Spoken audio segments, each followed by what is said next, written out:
Hi everyone, and welcome to the Regenerative Agricultural Mentoring Program launch. It is an absolute pleasure to be with you here today and to share a bit about the program and to welcome you all to be a part of it as well. First up, before we make a formal start, I would like to introduce Rachel Linwood. Now, Rachel works at Guinevere College of Indigenous Australian Peoples here at Southern Cross University. Rachel's key roles are course coordinator, chair of Guinevere College faculty board, and co-chair of the Elders Council. Rachel is also a Bundjalung woman of this region and has worked with local community in various contexts over many years. It is my absolute pleasure now to introduce Rachel to do our acknowledgement of country. Thank you, Rachel. Thank you all for having me here today. And as Simone said, I've been working here at Southern Cross for a while, and in fact at Guinevere College.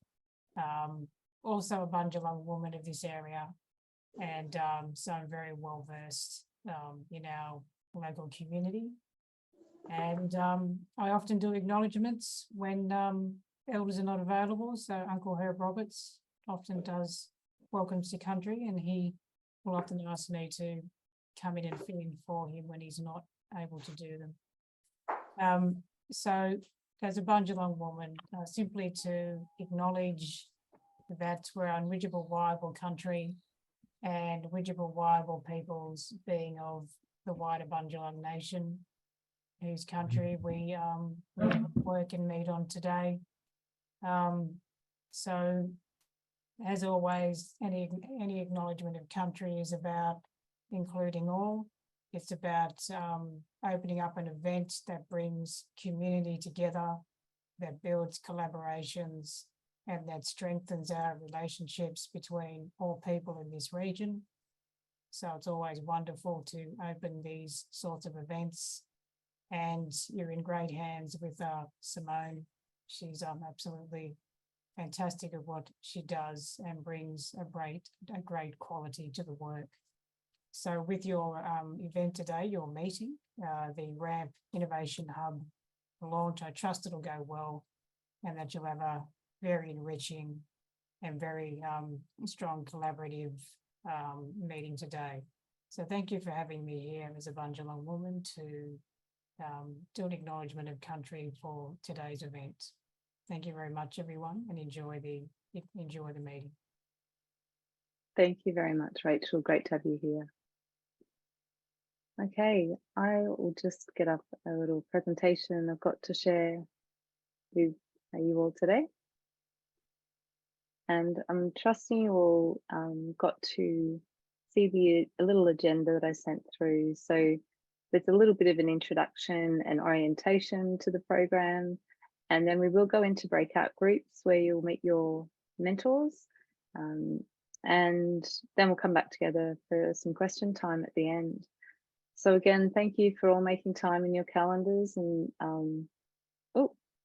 coming today to be with us. It's really great to come together, as Rachel was sharing, to launch the project. And it is a really exciting project, and we're very much looking forward to sharing it with you. So I'm trusting you can see my screen. Is that correct? You see a PowerPoint? Yep, thank you. Great. We've got love it having cameras on. I also do some lecturing here, and apparently it's not very fashionable to have the cameras on. So it's lovely to be seeing people. I do appreciate it. So we did just hear from Rachel. And I would also just like to make special mention to the funding that we've received through the Australian Government's Agricultural Innovation Hubs program. The Southern Queensland, Northern New South Wales Innovation Hub receives funding from the Australian Government's Future Drought Fund. So that has enabled this program to be delivered at a subsidised rate. We are also giving some recognition to the New South Wales Government through its Environmental Trust, as the original funding supported us to develop the resources that we use in this program as well. So just a bit of an agenda. I am going to hand over to our amazing director, Lorraine Gordon, very shortly. I can hear you scoffing at that a little bit, Lorraine, but huge appreciation to you for the work you do in this space. And yeah, it's brilliant to have you, to be working with you, I have to say. I will introduce you to our team, a bit of a program orientation, what we've found, some of the benefits of the program have been so far, and also John King is here from Succession, all the way from New Zealand, to share some of the benefits of mentoring for farming. Then you'll meet your mentors and go into your groups, and then we'll just come back together for questions. So I'm going to hand straight over to you, Lorraine. And I'll stop sharing actually if I can, so you can have the floor. Thank you, Simone. Good afternoon, everyone. It's really great to see all of these lovely faces from all over the place on the screen. Some of, like I said, I know, and some I don't.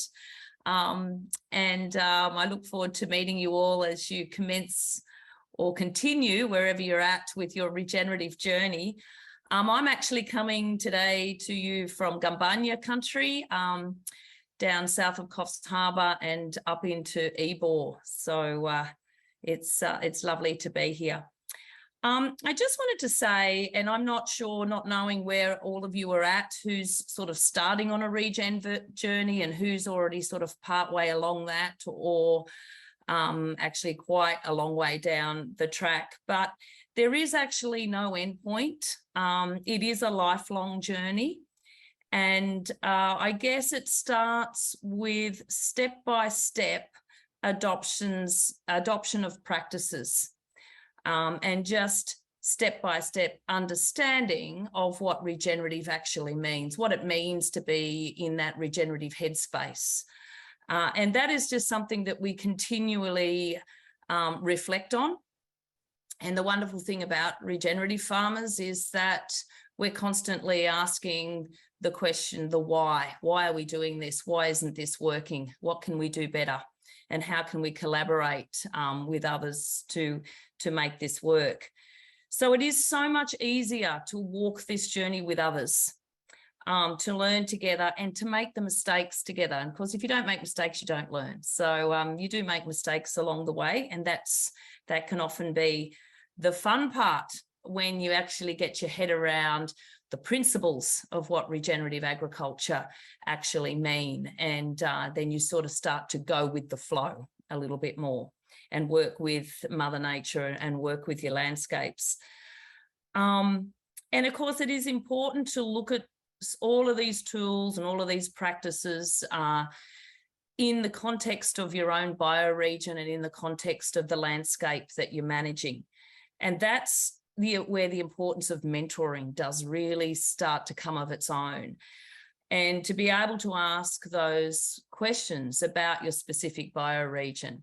And we've done a fair bit of hard work to handpick our mentors for you, because, you know, they're a pretty special bunch around Australia. There's not a lot that have had both experience and done the training and had that history in the space. So we do take a fair bit of care to think about who we're going to ask to do that very special job of holding your hand through this incredible journey that once you're on it, you never really want to step off.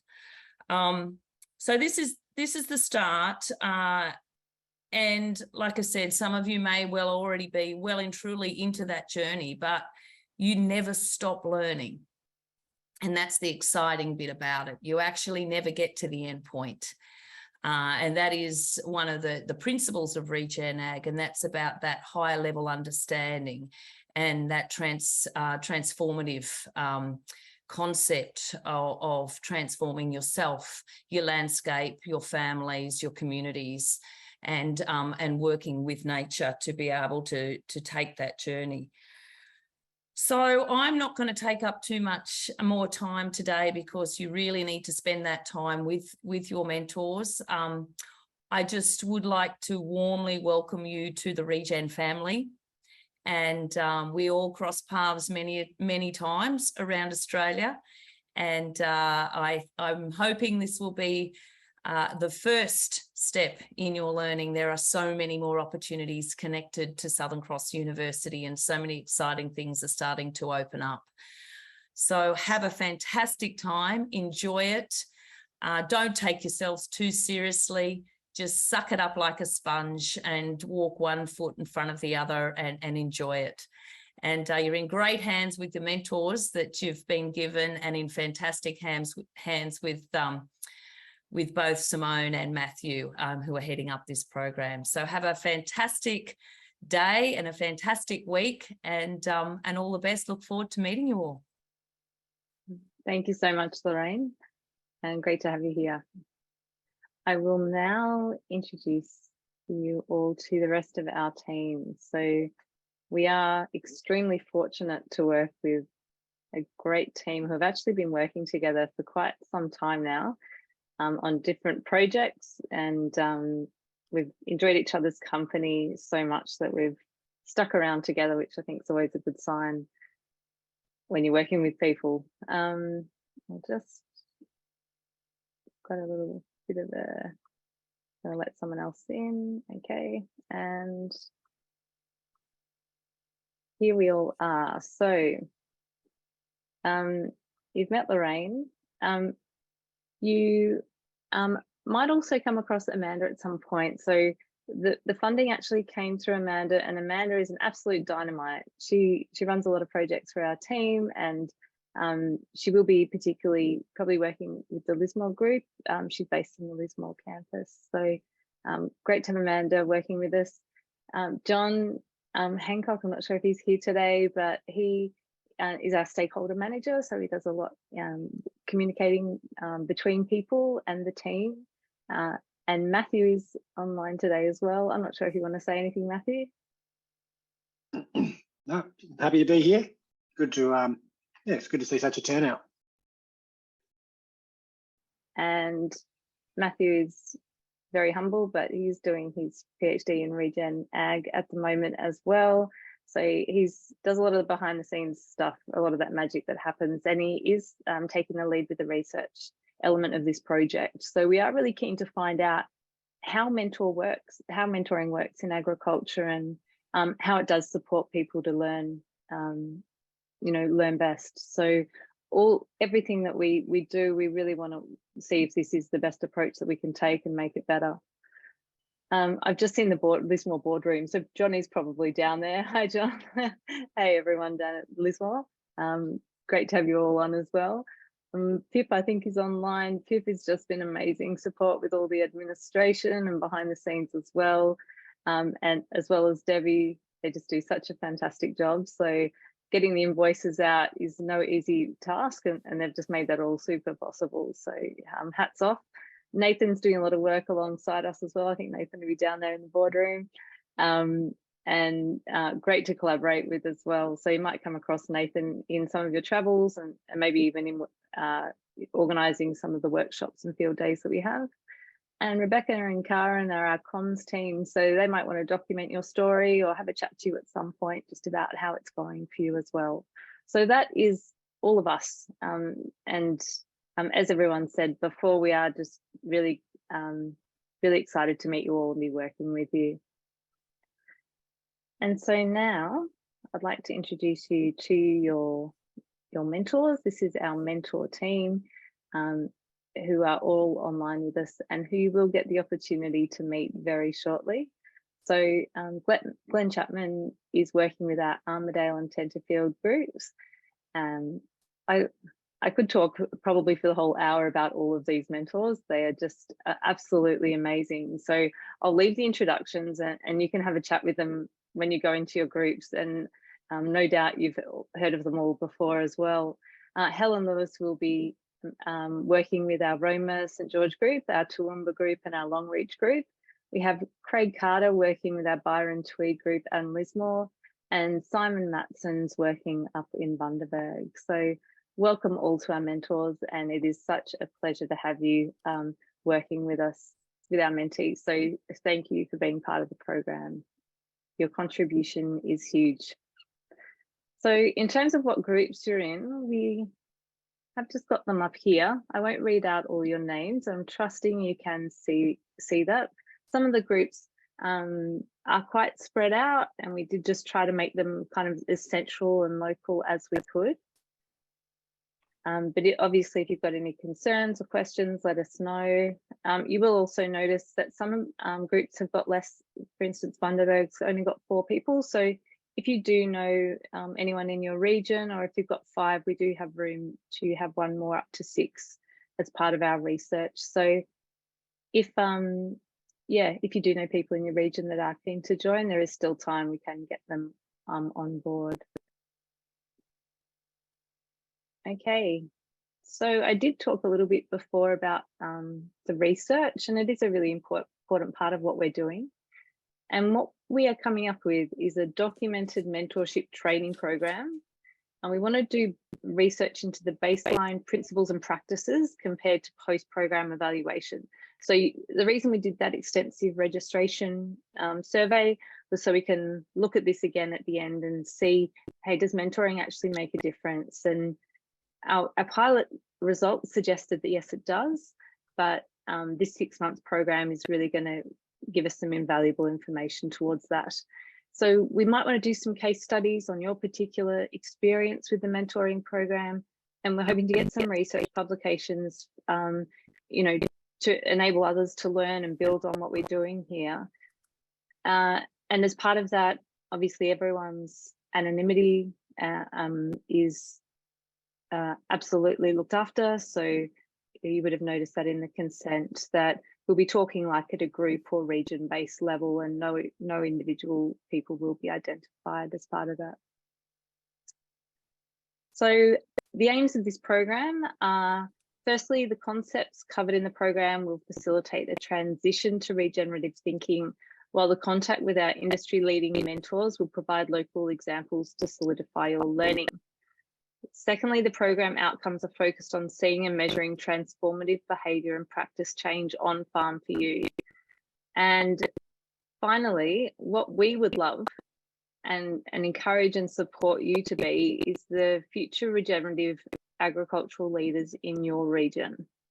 We know how important community is, and obviously a lot of people have been talking about that so far, and we've just see the power of you know, the forerunners, the first people that take up regen ag, and how much that can influence others in the region. So we think of you as those forerunners in the space.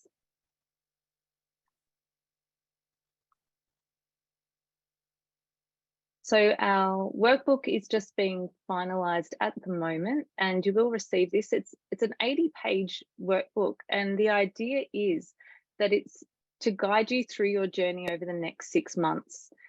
Now, your mentors will work with this as well, and sometimes you might deviate from the path of the workbook. It's not designed to be fixed. If you and your group, you know, meander and go somewhere else, that's completely fine. But it is an education-based program that we're running. So we wanted you to have something really solid that you could refer to and give you some guiding questions on your journey, and you know, perhaps give you some things to think about as well. It's got some it's got some amazing information there. So it was developed through our team at Southern Cross University in consultation with the mentors, which was such an invaluable process. So it's really rich content, and we're really lucky to have a First Nations advisor work on the booklet as well, Jacob Birch. So each chapter or each section has the First Nations perspective on that topic as well, which just adds another dimension and gives you another way of thinking about each of the topics as well. I might actually hand over to our guest speaker now, John King, who's going to have a chat about the benefits of mentoring. John, are you all right ready to go? Yes, I am, Simone. How are you this morning or this afternoon? I guess it is now. So yeah, it is. Yeah, very well. Thank you. How are you going? Good, thanks. Good. We're having a very wet spring here at the moment, so it's finally started to warm up in Christchurch. I'm Hi everybody, I'm based in Christchurch in New Zealand, and I've got a bit of a background in adult learning, and I work with a lot of small groups here with farmers in New Zealand, mostly livestock farmers here in New Zealand. And many places are enjoying a warmer spring now that the sun's come out from behind the clouds, and things are starting to dry out a bit from a very wet winter. So, do you just want me to charge into this, Simone? And Absolutely, please. So I'll see Please if I go, can John. find my ideal there, and just see if I can slideshow get onto full screen if I can. Preview.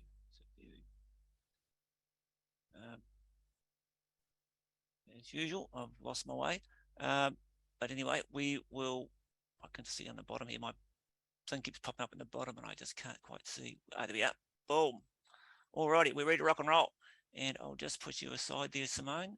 No offense, I hope. And so I can see the screen.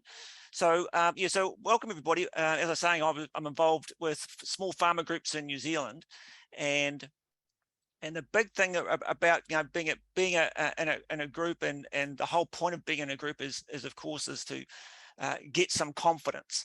As the picture here shows, okay, your faith is not in the skinny branches, but in your ability to fly, and that's where we want you to be with your regenerative farming. And I'm just going to, by the way, that's a wood pigeon or a kiru here in New Zealand, and they get boozed up on berries and things, and do some crazy things like you can see in this photograph. But of course, their faith is in their ability to fly, not what they're hanging on to. So what I'm going to talk about next is the context of facilitation within extension, okay? And facilitation is really what your mentors are about, okay? How to get the most out of your facilitator or your mentor in this particular instance. Activities that focus on actions at home. Actions are really important to make sure that you're moving forward. It's actions is how we learn. And there'll be a few suggestions there on how to review meetings and to keep momentum going. So that's what we're going to cover. But the first, just a little bit of theory. Here are two models about extension, and extension is, of course, the delivery of information out into the community. And we've got two models here. The top model here is what you would normally refer to as technology transfer, where the information is created by the researcher and it's delivered through a consultant to the farmer. And the second one is what's is arguably the backbone of the consulting industry, and it's called meeting clients' needs. So the consultant talks to the farmer has an issue, and so then the consultant then goes to the researcher to get a solution, which they relay back to the farmer. And really what this is highlighting is, information comes from the researchers. There's this within these models, which are traditional industry models, there is this idea that, clients can't solve their own problem, that kind of thing. And the information is transferred, but knowledge is often learned. And this is an idea that's popped up 30 years ago with a guy called Alan Rogers, who was heavily involved with adult education and agricultural extension in the UK. And he proposed another model, which just has a different communication pattern. And that starts with the facilitator and the farmer having quite a different relationship, okay? And that relationship results in the farmer looking beyond the traditional network of communication for ideas. And that's what we want. We want farmers talking to each other about what they're discovering and sharing those ideas. But also there's a relationship with the farmer straight to the researcher, for example. You can actually have that kind of relationship too, as well as a relationship between what I've called the facilitator here, or the consultant, with the researcher as well. So it's a completely different kind of relationship here. And what we're doing here is that we're developing what's called a developmental model or a developmental approach to learning, rather than the previous models, which were a directive approach. And so the communication pattern is quite different.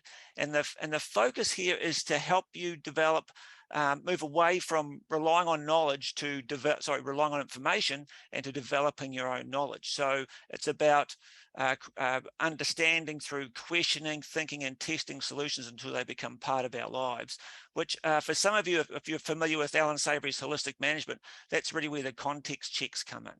And of course, the facilitator is one of many resources, and it develops you're taking more responsibility for your learning rather than just relying on the experts. And just to put this all into context as well, all these models are useful and they're all needed in the system. But the facilitation model is about helping farmers find their own answers and also to be able to tell their experiences in their own words. And so there's a move away from content to process, and that's all about triggering observations, so looking for patterns, trends, and arrangements as a result of the decisions you make, and of course reflection, which is the reviewing, the questioning, the summarizing, and so on of the events that you have to be able to make another action down the track. Alrighty, and so getting the most from a facilitator. Okay, you want an experience that focuses on culture that focuses on a culture of curiosity and creativity, not compliance. Okay, and I've got this great little wee saying here: the best teachers are those who show you where to look, but don't tell you what to see. And to give you a bit of an understanding about that is this is an example that I've come across in New Zealand, where I was with a group of farmers, and in the background you can see what's in the background there. There's a winter fodder crop in the background, and they're all out there looking at why only the Swedes have established when there was 3 or 4 other plants or species in the mix. And they walked right over top of what I see in the foreground, which is a missed opportunity there for these farmers to come back and have a discussion about what is the potential of what they're seeing in the gateway. And for those of you that are interested, that's in the gateway there. The soil is severely compacted, and yet through the amount of rain they had in the spring, all the other seeds in the mix germinated except for what's in the background.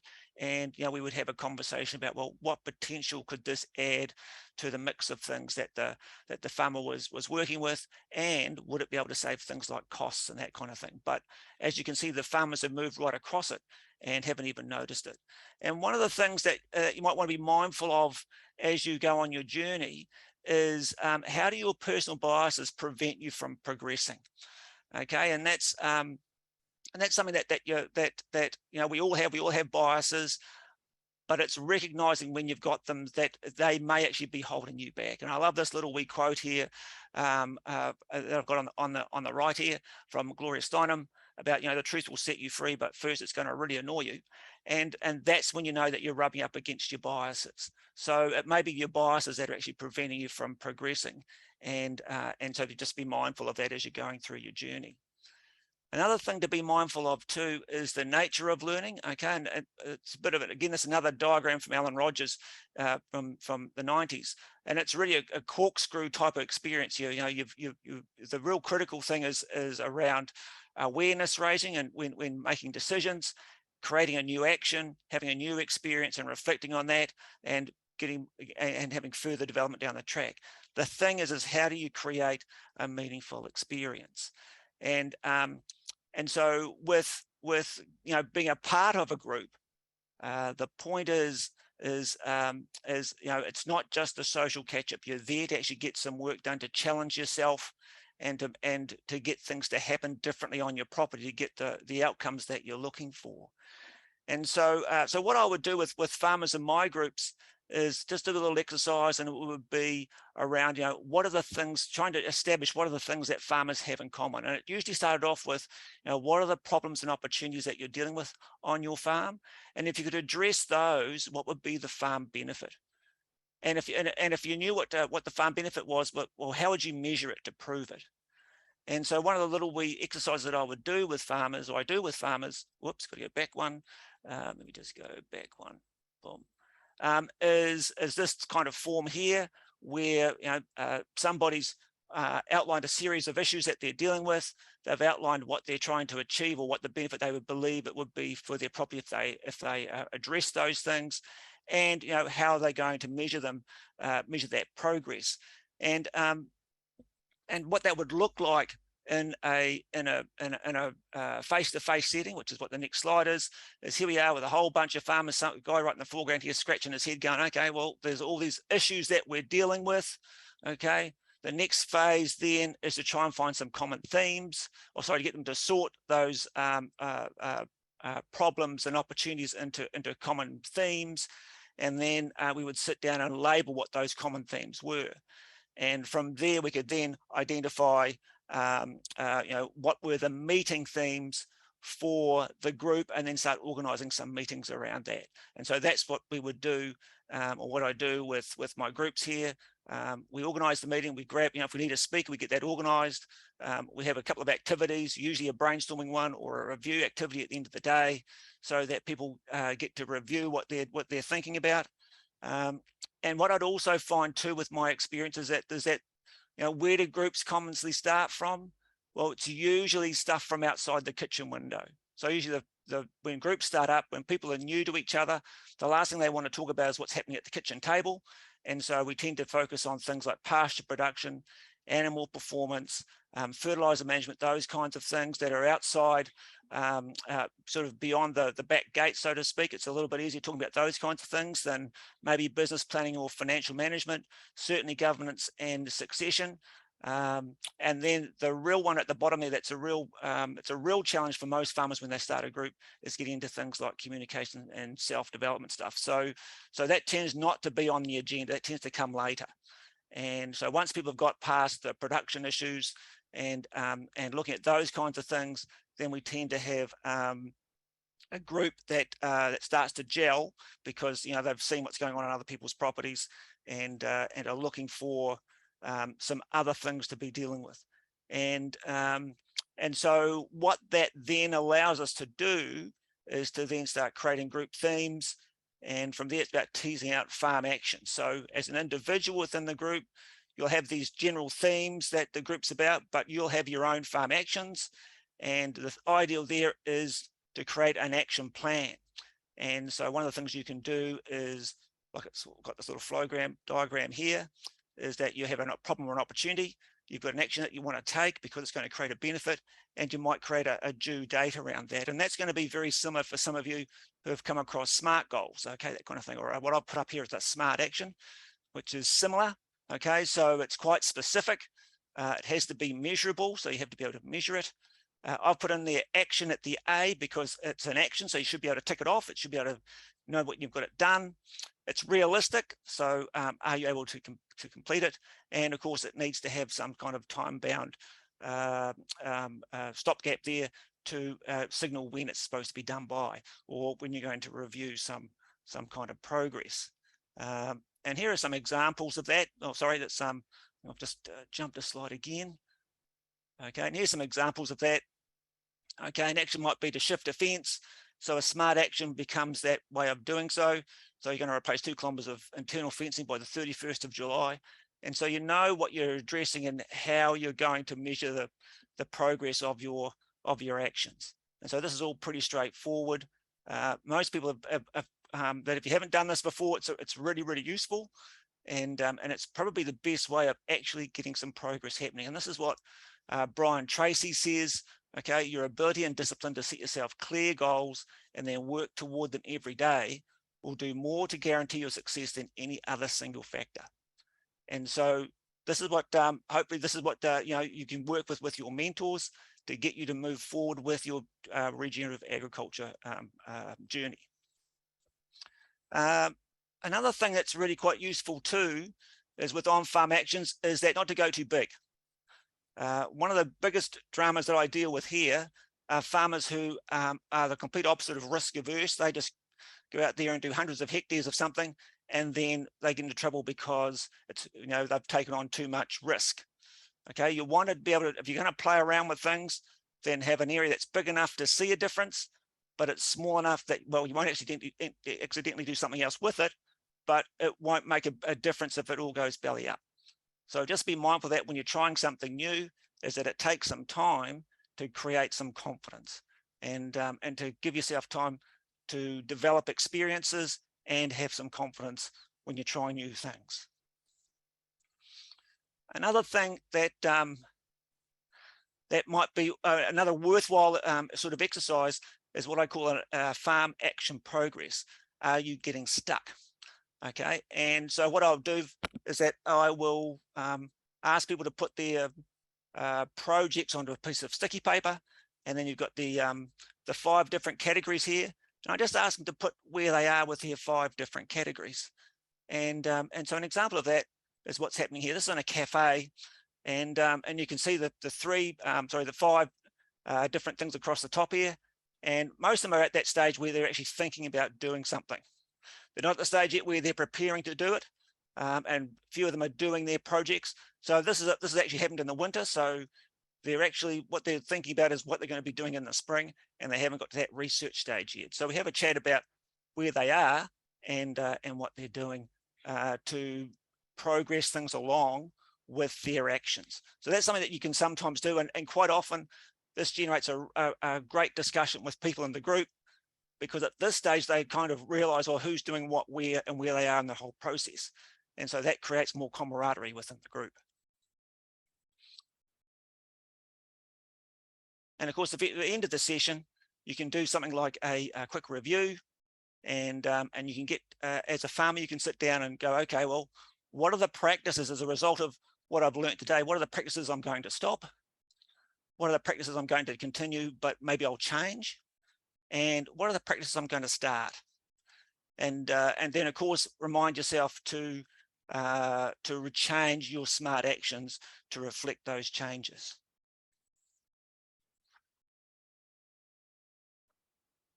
There's also another thing that you can be doing it when you're reviewing the session, and that is questions that cover, what has happened, the objective questions, the reflective feeling questions, like, how did you feel about what you saw? What were the what you excited, what didn't, those kinds of questions. The interpretive questions, which I think, what did the statistics say? What were the key points? And then the final sort of question is around what to do next with regarding a decision. Where are you going to go from here? That kind of thing. So those kinds of reviewing questions are really useful to get you to explore from a different angles about what you've experienced with your event for the day. Okay, now keeping the momentum going. And this top saying is key here. If you don't know who the champion is in your group, then chances are it's you. So the big thing is to be able to is to keep in contact with your mentor, and drive what you want out of the group. And that's really important, because without doing that, you're not going to be able to achieve what you want. So the point there is to keep connected with everybody. If you want, use a buddy system, phone one another, and keep your group looking for similarly minded people to go and visit. If the group's not big enough that that you're going to visit everybody within the 6 months or that kind of thing. So keep an eye out for similarly minded people. I'm always looking out for people that are down the end of the gravel road somewhere. They're probably different from everybody else. They probably drive a Volvo when everybody else drives a Holden, that kind of thing. And quite often they see the world a wee bit differently, and they're the ones that you're going to learn from the most. So mentoring, it's up to you. Okay, so what you do is going to have a big impact on your experience from the group. You've got a great bunch of mentors that Simone introduced you to a minute ago, and you're going to be able to spend some time with now. And I think that the more that you put into the group, the more that you're going to get out of it. So that's me, Simone. Wonderful. Thank you so much, John. And a big Zoom applause, no doubt, from everyone as well. Does anyone have any questions for John?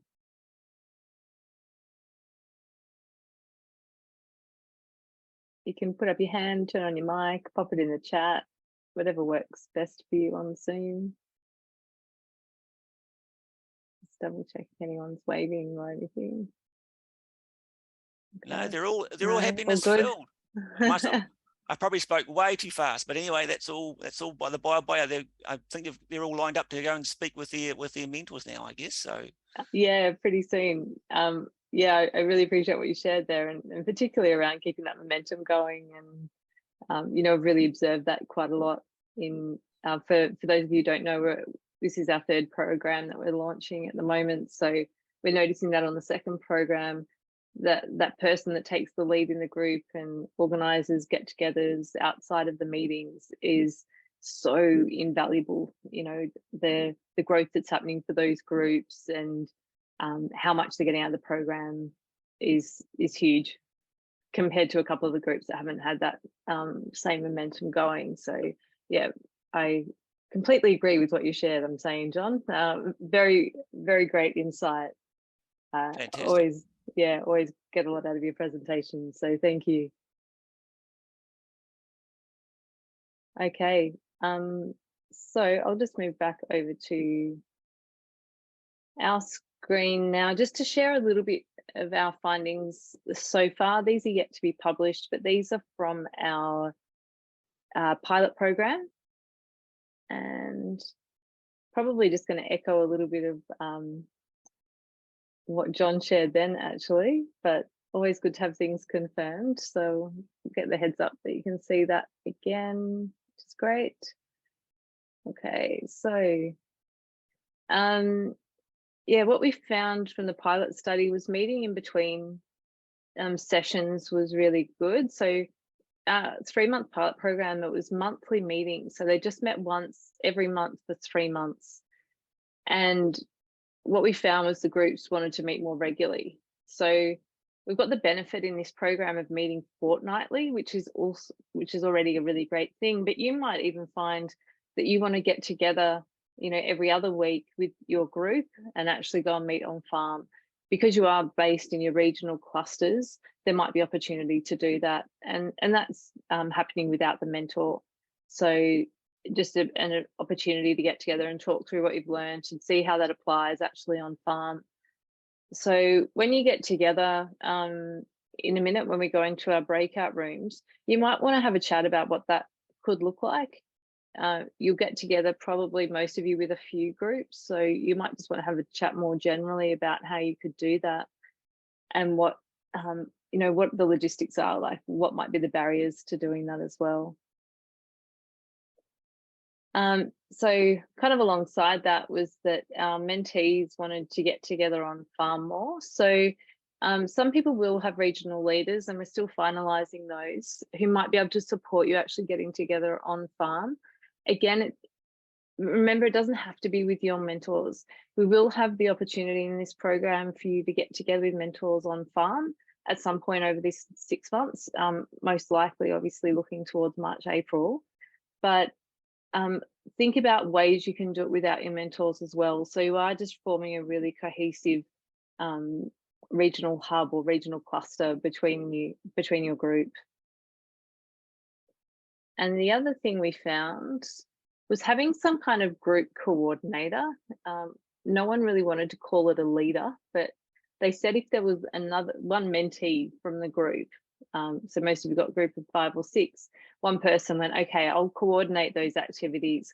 I'll keep us on track. I'll keep us going through the program. I'll make sure that we're getting together on farm or we're touching base. John talked about, you know, having accountability partners and things like that. So whatever's going to keep you on track, because I know for me, and I know for all of our mentees, like, we're all busy.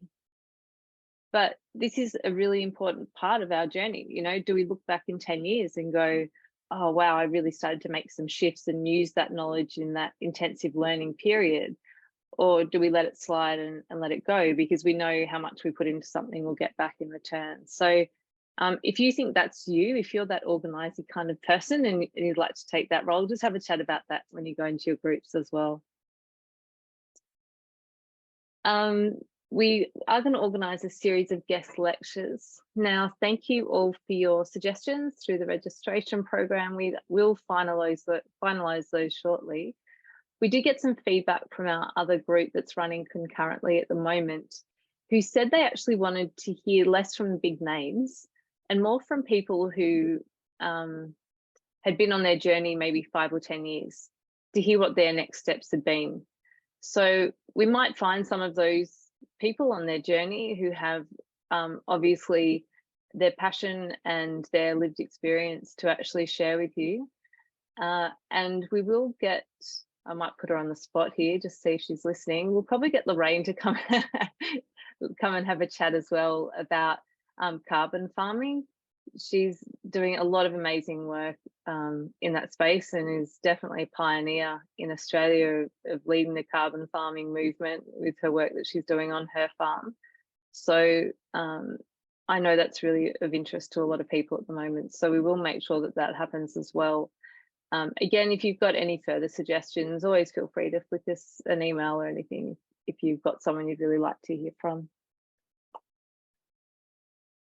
You did get the mentee induction guide that I did send out last week. It does just have some expectations. Now, I know we're all adults here, so we know that the best way for relationships always is if we have clear expectations at the start. So, you know, communicating these within your group, whether it's, you know, whether you do it today, you won't have a huge amount of time, but maybe in your first session, just saying, you know, this is what I expect from the mentor, this is what I expect from my other people in my group. Just so you're really clear on that in terms of, you know, your commitment, which kind of, I think, goes in hand with your responsibility of, as John was sharing, you know, the work that you do in between your sessions is, you know, as if not more important than actually going along to the sessions.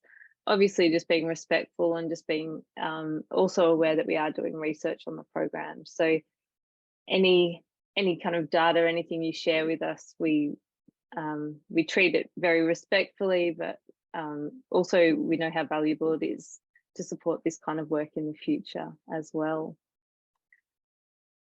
Okay, I feel like I've done a lot of talking. Thank you all for your patience and for listening up. Do you have any questions at this point before we head out into breakout rooms? For those of you who don't know what that is, it just means we'll go into groups with your mentor. So some of the mentors are working across a few of those groups we saw at the start. So you might be in with a slightly larger group today than you will be regularly when you have your online meetings. And it's just a chance to get to know your mentor. They can introduce themselves, and maybe you want to look at some of these expectations, get a bit of an idea of, you know, when you actually might want to meet in your groups as well, as just doing some general introductions. So no questions. I might have one in the chat. I'll just double check.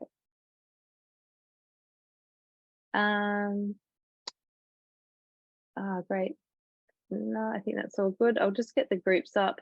So I've just allocated you into breakout rooms, and the way this works is I just have put you into the groups based on your sign-in name into Zoom today. So if you've got a mobile number or something a little bit different than your sign-up name for the program, then you're not going to go into a group and you'll just hang back here, and then I'll just allocate you to a group afterwards.